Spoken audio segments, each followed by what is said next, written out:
the Asheville-Buncombe League of Women Voters presents the 2013 Asheville City Council Candidates Forum. Moderating the forum is WCQS News Director David Harand.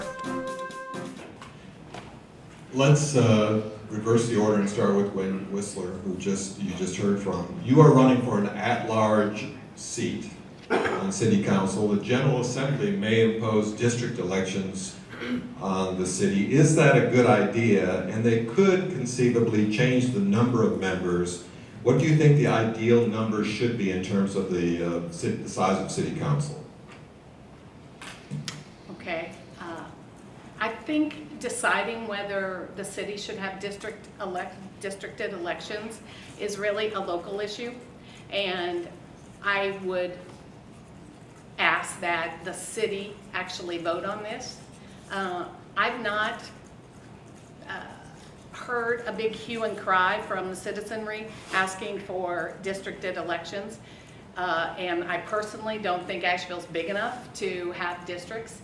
I think there's a benefit to have at-large seats because I think you can look at the needs of all sorts of various areas if you're not districted, but mostly it's what the citizens of Asheville want.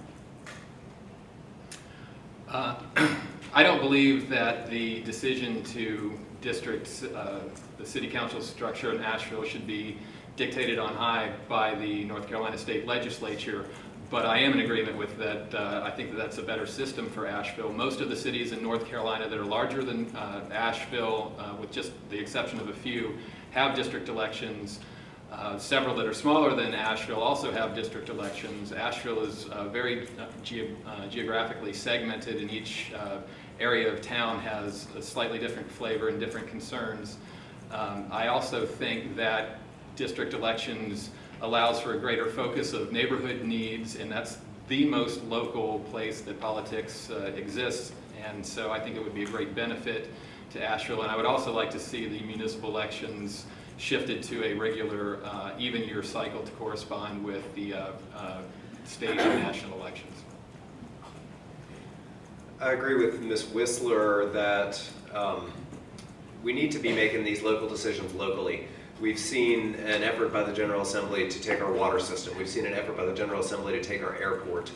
This is another effort from the General Assembly to say to people in Asheville that their voices don't matter. So step one is the people of Asheville need to be making this decision, not legislators in Raleigh. My personal position around it is that folks who can put together a good campaign staff and earn enough citywide support that folks from anywhere in the city can win. We've seen Councilman Pelley come from the East recently, Councilman Bill Russell, who had his place of business in the South and spent the majority of his time in the South, was a recent winner.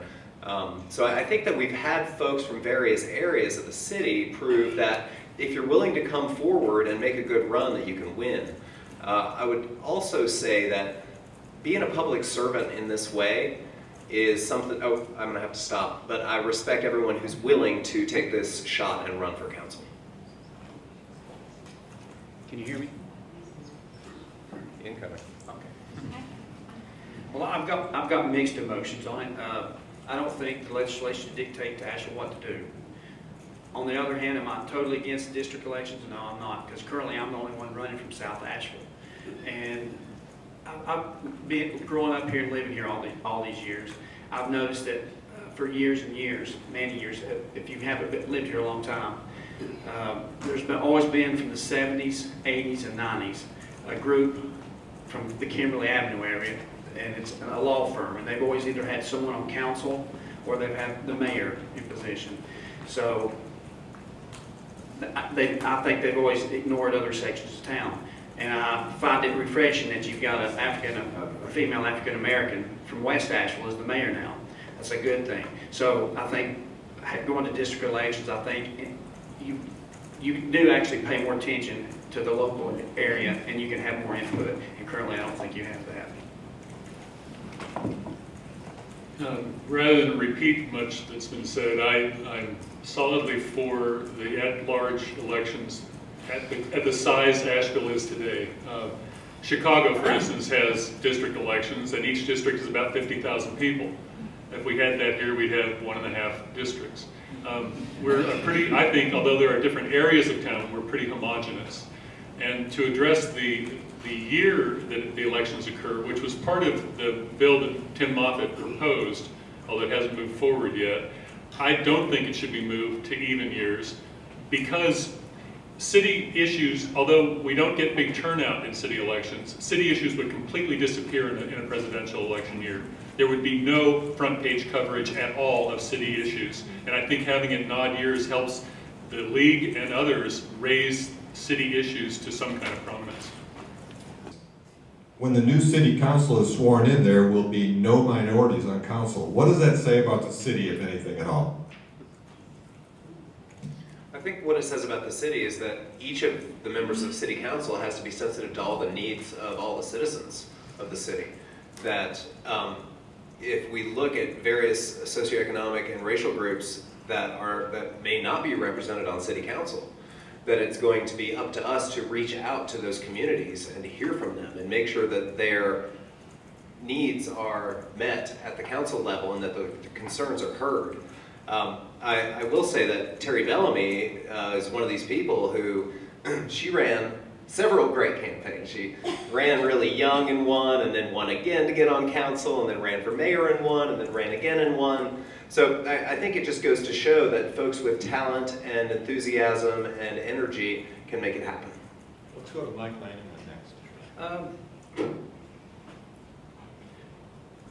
Well, it's like Gordon said, you'll have to reach out to the community. And I entered the race at the very last minute myself, because I waited till the last day and I seen nobody was filing. And unless someone files and tries to run for seat, you're going to have the same thing happening again. You want to make it tough on incumbents. I mean, you don't want to just give them an easy chance. So I jumped in at the last minute, and I really don't know what the answer is. I'm finding out funds. I raise less funds than anyone. It's obvious because I was a police officer, and everybody I worked with are poor because I was a police officer. But more needs to be done, and I don't know what the answer is, but reaching out to the minority community is a big, big plus. Going this way? Yeah. I find it somewhat troubling that we don't have more diverse representation. We did have a Latino candidate 2 years ago, I believe.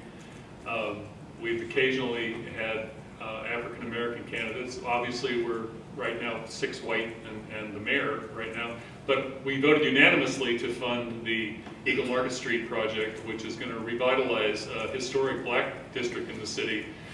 So we're not ignoring any particular community because of our race. I hope we see beyond that. But I would have been thrilled had we seen a more diverse candidate pool this year. I can't tell whether people are getting really bored with city or if they're really happy. It's hard to guess, but I'd urge anyone to run. And as far as the money goes, I get what you're saying about having maybe not a great, rich pool of donors, but my average donor has given me $50. And if you find 500 people to give you money, that works. Let's go down the line. Jonathan? That's me. I would say that it's indicative of generational disenfranchisement of minorities, and this is probably pretty typical in most American cities. And there is certainly a problem with participation in the political process when it comes to money. I can assure you that my family is actually poor, despite my dapper duds tonight. The pressures that are put on people when they live in poverty are immense, and it's really difficult to change your economic trajectory when pressures are putting down on you. So I feel that it's just, again, issues of poverty and disenfranchisement of the minority classes in our town. I think it's a little disappointing about lack of diversity. I mean, I'm the only woman running for council, so I would have liked to have seen actually us have a primary. It's a little disappointing that there's only 5 for 3 seats, but at the same time, I hope that whoever is elected does reach out to the community and try to listen to all the various constituents, no matter the race, age, or economics.